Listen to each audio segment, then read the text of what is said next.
No. Mr. Jenkins shoved his hands into his pockets.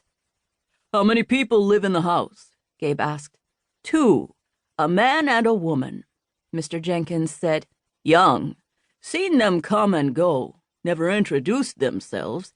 No skin off my nose, but a lot of folks don't like it.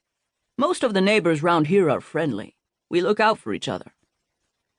Any other comings and goings? Seth asked. He'd worked on a drug task force. Possible violence always sent his mind to drug dealers. No, Mr. Jenkins shook his head. Never seen anyone else go in or out other than the man and woman. Odd. Thank you, sir. Gabe nodded to the old man. We'll take care of it from here. Gabe, Bruce, and Seth stepped off the porch. Let me get my gear. Seth stopped at his vehicle and opened his trunk to pull out his Kevlar vest. He shrugged out of his coat and suit jacket, tossed them into the trunk, and closed the lid. Donning the vest over his dress shirt, Seth checked his weapon and joined Gabe and Bruce on the sidewalk. The rain soaked his clothes, but Seth did not like his movement limited by a coat. Ready? Gabe asked. Seth secured the vest's Velcro straps around his torso. Ready. Rain soaked Seth's hair and dripped into his eyes. He studied Bruce for a few seconds as they approached the door. His brother-in-law was so fresh, his campaign hat still perched on an Academy buzz cut. But Bruce's eyes were determined. 24 years old, he'd once been a musician, a dreamer, a perpetual teenager. The year before, his serious girlfriend had been murdered, and Bruce had been left for dead. He'd aged a decade since then. Seth had no doubt that Bruce would be a good cop, but he wasn't taking any chances with his wife's baby brother. There was no substitute for experience, and Bruce didn't have any yet. Gabe checked his watch. It's only been 6 minutes since the original call. We were 2 blocks away responding to a prowler report when it came in. Was the prowler the shooter? Or was the shooter still inside the house?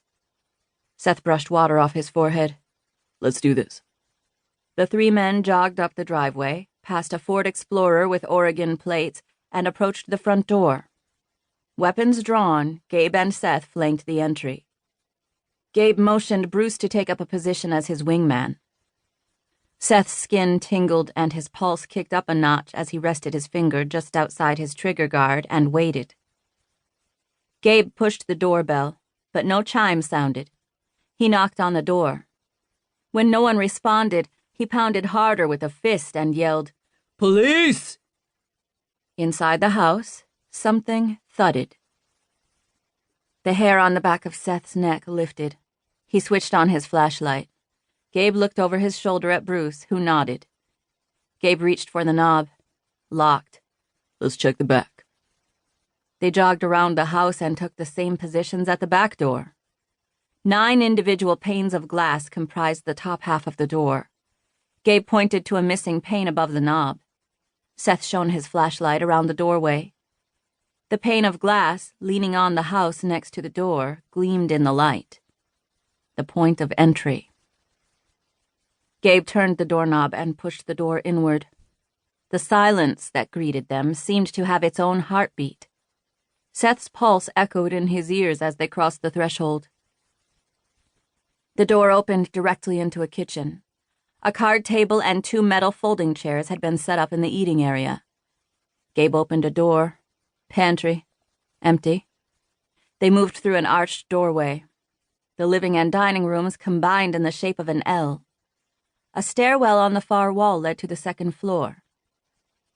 With his back to the wall, Seth swept the beam of his flashlight around the living room, piercing all the shadowy corners with light. No people. No furniture. Just a big expanse of scuffed hardwood floor.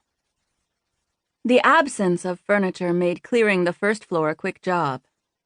2 jackets hung in the closet near the front door. The men moved from the living room into the dining area, then approached the stairway.